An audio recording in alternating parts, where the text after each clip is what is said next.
Hello guys, welcome to growth with market. आशा करता हूँ आप सब बढ़िया होंगे और सेफ होंगे। आज की ये स्पेशल वीडियो बनी है टैक्सेशन के ऊपर। यस, जो आपने शेयर मार्केट से इनकम अर्न करी है उसके ऊपर टैक्स के क्या प्रोविज़न है और टैक्स की क्या लाइबिलिटी है, और उस इनकम को कहाँ हम कौन से हेड में कंसीडर करेंगे। इन सब चीज़ों के बारे में आज हम इस वीडियो में डिस्कस करने वाले हैं। होपफुली आपको वीडियो बहुत ज़्यादा नॉलेजफुल लगेगी आज। और अगर आपको ये वीडियो नॉलेजफुल लगे तो अपने फैमिली, फ्रेंड्स और लव वंस के साथ ज़रूर शेयर करना, ताकि उनको भी ये नॉलेज मिल सके। तो चलिए स्टार्ट करते हैं। स्टार्ट करने से पहले ज़रूर कहना चाहूँगा, अगर आप ग्रोथ विद मार्केट में न्यू हैं तो लाइक, शेयर, सब्सक्राइब करना ना भूलें और बेल आइकन को भी प्रेस कर दीजिएगा। तो चलिए गाइस, चलते हैं अपने आज के टॉपिक की तरफ, जो कि है taxation on income earn from stock market. आज के हम इस वीडियो में देखेंगे कि स्टॉक मार्केट से जो आपने इनकम अर्न कर रखी है उसके ऊपर टैक्स की क्या लाइबिलिटी है, क्या प्रोविज़न है। ठीक है, इसके बारे में आज हम डिस्कस करेंगे। तो चलिए चलते हैं, पहले देखते हैं कि कितने टाइप की इनकम आप जनरेट कर सकते हैं स्टॉक मार्केट से। पहले शॉर्ट टर्म इन्वेस्टमेंट को सेल करके, लॉन्ग टर्म इन्वेस्टमेंट को सेल करके, और इंट्राडे ट्रेडिंग से। ठीक है, तो फर्स्ट ऑफ ऑल हम डिस्कस करेंगे शॉर्ट टर्म इन्वेस्टमेंट। ठीक है, शॉर्ट टर्म इन्वेस्टमेंट में जो शेयर्स आपने 12 मंथ या उससे कम में होल्ड करे हैं और उनको बेच दिया, तो वहाँ से जो इनकम जनरेट हुई उसे हम income from short term investment कहते हैं। ठीक है, सेकंड आता है लॉन्ग टर्म इन्वेस्टमेंट। जो शेयर आपने 12 महीने से ज़्यादा होल्ड करे और उन्हें सेल कर दिया, उसे हम कहते हैं income from long term investment. Then आती है इंट्राडे की बारी। इंट्राडे ट्रेडिंग वो इनकम है जो शेयर आपने आज के दिन ही परचेज करे और आज के दिन ही बेच दिए, यानी same day purchase same day sale. ना कोई फिजिकल डिलीवरी हुई, ना गुड्स ट्रांसफ़र हुए, ना ऑनरशिप, तो ये इंट्राडे ट्रेडिंग कहलाती है। ठीक है, अब हम देखेंगे कि as per income tax act कितने हेड्स हैं जिसमें हम इनकम कंसीडर कर सकते हैं। तो फर्स्ट ऑफ ऑल आता है हमारे पास सैलरी। जो सैलरीज एम्प्लॉयज़ होते हैं वो सैलरी हेड में इनकम कंसीडर करेंगे। जो हाउस प्रॉपर्टी जिनके पास होती है और वो उसे रेंट पे देते हैं, तो जो रेंटल इनकम जनरेट होती है उसे हम हाउस प्रॉपर्टी में इनकम में कंसीडर करेंगे। फिर आती है बिजनेस एंड प्रोफेशन। जो आपने बिजनेस रन करके जो आपने इनकम अर्न करी है वो इसमें कंसीडर होगी। फिर आती है कैपिटल गेंस। जो कैपिटल एसेट्स हैं उन्हें बेच के जो आपने इनकम अर्न करी है वो कैपिटल गेन में कंसीडर होगी।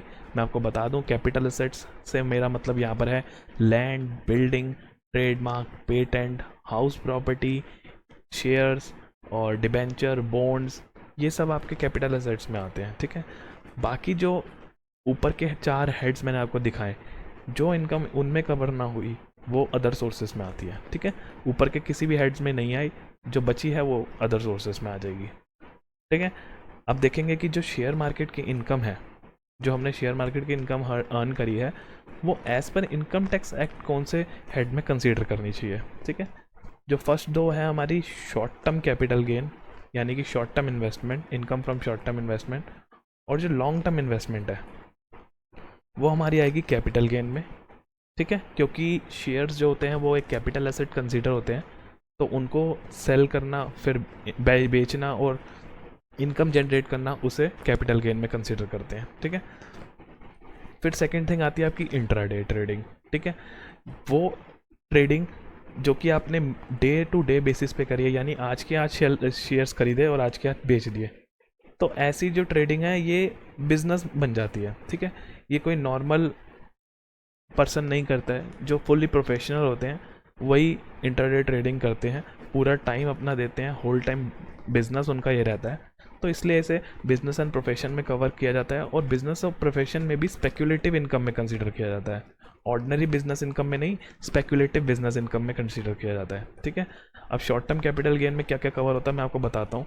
इक्विटी और प्रेफरेंस शेयर्स, और unit of UTI, unit of equity oriented funds, और ज़ीरो कूपन बॉन्ड्स। ठीक है, ज़ीरो कूपन बॉन्ड्स जो होते हैं ये आपके शॉर्ट टर्म कैपिटल गेन्स में कवर हो जाते हैं। तो चलिए गाइस, चलते हैं हम अपने टैक्स प्रोविजंस की तरफ। टैक्स लाइबिलिटी क्या है और देखेंगे कैसे कैलकुलेशन करते हैं शॉर्ट टर्म कैपिटल गेन और लॉन्ग टर्म कैपिटल गेन्स की। ठीक है, तो फर्स्ट ऑफ ऑल हम देखेंगे एसटीसीजी, यानी कि शॉर्ट टर्म कैपिटल गेन कैसे कंसीडर किया जाता है। Sale of investment minus expenses incurred for the acquisition, cost of acquisition minus. ठीक है, जो सॉल्व करके आएगा उसे शॉर्ट टर्म कैपिटल गेन कहेंगे। मैं आपको इधर एग्जांपल के थ्रू समझाता हूँ। मानिए 1000 रुपीज़ का आपने एक शेयर बेच दिया इस टाइम। ठीक है, राइटिंग को इग्नोर करना प्लीज़, थोड़ी नॉर्मल है, ज़्यादा अच्छी नहीं है मेरी राइटिंग। देन एक्सपेंसेस जो आपने इनकर करे थे। यानी कि मान लीजिए शेयर को ख़रीदते टाइम आपने 200 रुपीज़ की ब्रोकरेज दी थी, ठीक है, और 500 का शेयर लिया था। तो जो शेयर ख़रीदा था आपने वो 500 रुपये का ख़रीदा था, उसके ऊपर 200 रुपये की ब्रोकरेज पे कर दी और 1000 रुपीज़ का बेच दिया। तो इसको सॉल्व करके जो डिफरेंस आया यानी कि 300 रुपीज़ का, ठीक है, ये आपका आ गया शॉर्ट टर्म कैपिटल गेन। ठीक है, ऐसे कैलकुलेट करेंगे हम short term capital gain. Same process आपका कैलकुलेट करने का है लॉन्ग टर्म कैपिटल गेन। ठीक है, अब लॉन्ग टर्म कैपिटल गेन में इंडेक्सेशन का प्रोविज़न आ जाता है। इंडेक्सेशन का प्रोविज़न इसलिए आता है क्योंकि जब हम long term capital gain consider करते हैं वो होते हैं 12 महीने से ज़्यादा। ठीक है, अब 12 महीने से ज़्यादा होंगे तो ईयर टू ईयर बाय का डिफरेंस तो ज़रूर आएगा। तो ईयर टू ईयर बाय का डिफरेंस आएगा तो टाइम वैल्यू ऑफ मनी भी आएगी। टाइम वैल्यू ऑफ मनी का कॉन्सेप्ट ये है कि जो पैसों की कीमत पिछले 5 साल पहले थी, आज उन पैसों की कीमत आज कुछ और होगी। यानी कि अगर 100 रुपीज़ जो 2010 में थे वो 2020 में देखे तो 150 कहलाएंगे। ठीक है, तो 2020 में 150 और 2010 में 100 रुपीज़ दोनों इक्वल माने जाएंगे। ठीक है, तो इसलिए इंडेक्सेशन का प्रोविज़न LTCJ में लाया गया है ताकि जो जिस प्राइस पे आपने कॉस्ट पे आपने शेयर्स एक्वायर करे थे उसे हम इन्वेस्टमेंट को सेल करते टाइम जो वैल्यू है उससे कंपेयर कर पाए। ठीक है, मैं आपको बताता हूँ, एक एग्जांपल इसमें भी लेंगे। मान लीजिए कि आपने 10,000 रुपये के शेयर बेचे हैं, सेल ऑफ इन्वेस्टमेंट करी है। ठीक है, और जो एक्सपेंसेस इनकर करे थे वो 50 रुपीज़ थे। ठीक है, 50 रुपीज़ एक्सपेंसेस उस टाइम पे इनकर करे थे, पर हमने इंडेक्सेशन का प्रोविज़न लगाया और वो 50 रुपीज़ आपके मान लीजिए 100 रुपीज़ हो गए आफ्टर इंडेक्सेशन। ठीक है, और जो कॉस्ट ऑफ एक्विजिशन आपने करी थी यानी कि जो शेयर्स आपने एक्वायर करे थे, मान लीजिए उस टाइम पे आपने 500 रुपीज़ के शेयर एक्वायर करे थे। ठीक है, अब उन 500 रुपीज़ को हम इंडेक्सेशन करके यानी कि इंडेक्सेशन का प्रोविज़न लगा के आज की प्रेजेंट वैल्यू में कन्वर्ट करेंगे तो उन 500 की वैल्यू मान लीजिए 2000 हो गई। ठीक है, तो सॉल्व करेंगे तो आपको पता चल जाएगा कि आपका लॉन्ग टर्म कैपिटल गेन कितना है। आपका लॉन्ग टर्म कैपिटल गेन यहाँ पर बनेगा 7,900। ठीक है, तो सिंपल प्रोविज़न ये है जो मैं आपको इन शॉर्ट समझाना चाह रहा हूँ।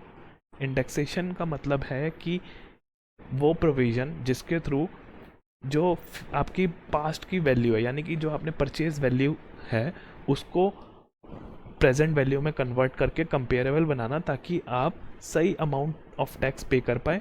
अदरवाइज़ आपको टैक्स ज़्यादा पे करना पड़ जाएगा, आपका बर्डन ज़्यादा हो जाएगा टैक्स लायबिलिटी का। ठीक है, तो चलिए गाइस चलते हैं, अब देखते हैं रेट ऑफ टैक्स, किस रेट से हम टैक्स कैलकुलेट करेंगे LTCG पे और STCG पे।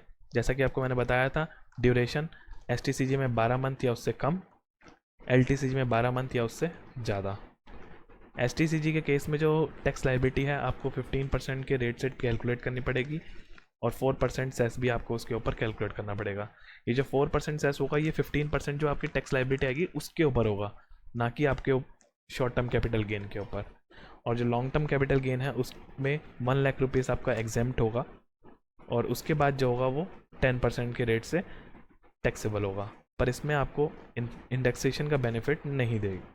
मतलब आपको समझाता हूँ, मान लीजिए आपने 10 lakh rupees long term capital gain income earn करी, उसमें जो 10 लाख रुपीज़ में जो फर्स्ट 1 लाख होंगे वो माइनस कर दीजिए, वो एग्जेम्प्ट है।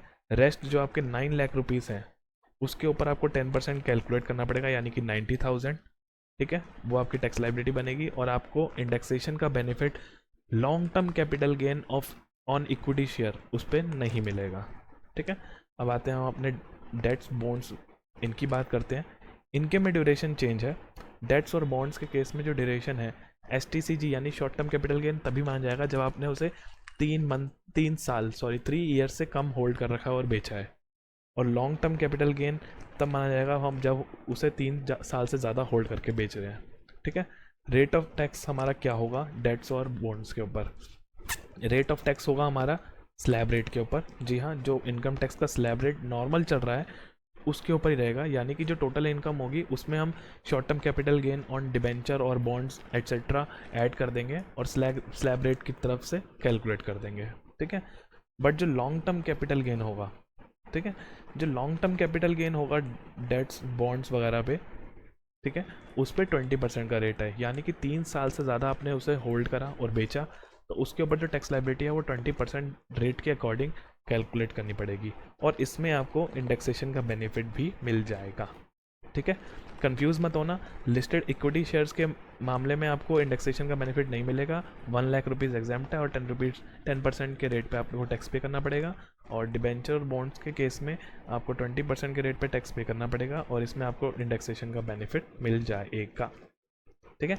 नेक्स्ट चलते हैं हम अपनी जो इनकम बची है यानी कि इंट्राडे ट्रेडिंग, उसके ऊपर अब हम डिस्कस करते हैं, ठीक है। तो इनकम जो है आपको मैंने जैसा आपको बताया था, इंट्राडे ट्रेडिंग वो इनकम जनरेट होती है जो कि हम डे टू डे बेसिस पे करते हैं, यानी कि आज के दिन ही शेयर परचेज करें, आज के दिन ही बेच दिए। ये प्रोफेशनली करते हैं, जो इंट्राडे ट्रेडिंग होते हैं वो प्रोफेशनल्स करते हैं ज़्यादातर, ठीक है। ये एक तरीके से बिजनेस में कंसीडर होती है क्योंकि होल टाइम वो अपना इसमें कंसीडर करते हैं, यानी कि जो 8 घंटे की उनकी जॉब होती है सुबह से शाम तक, वो इसी में ही अपना करते हैं, होल टाइम जॉब कहलाती है उनकी, इसलिए उसे स्पेक्यूलेटिव इनकम में कंसीडर किया जाता है, यानी कि income from business and profession, ठीक है। इधर से जो आपको इनकम जनरेट होती है उसमें से हम माइनस करते हैं वो सारे एक्सपेंसेस जो आपको इस इनकम अर्न करने पे लगे हैं, ठीक है। जो भी एक्सपेंसेस आपके खर्च हुए हैं वो आप उसमें से माइनस करेंगे, जो बचेगा उसको हम इनकम फ्रॉम इंट्राडे ट्रेडिंग कहलाएंगे, और उसको हम नॉर्मली अगर इंडिविजुअल हैं तो नॉर्मली टोटल इनकम में ऐड कर देंगे और स्लैब रेट के बेसिस पे टैक्स लाइबिलिटी कैलकुलेट कर लेंगे, ठीक है।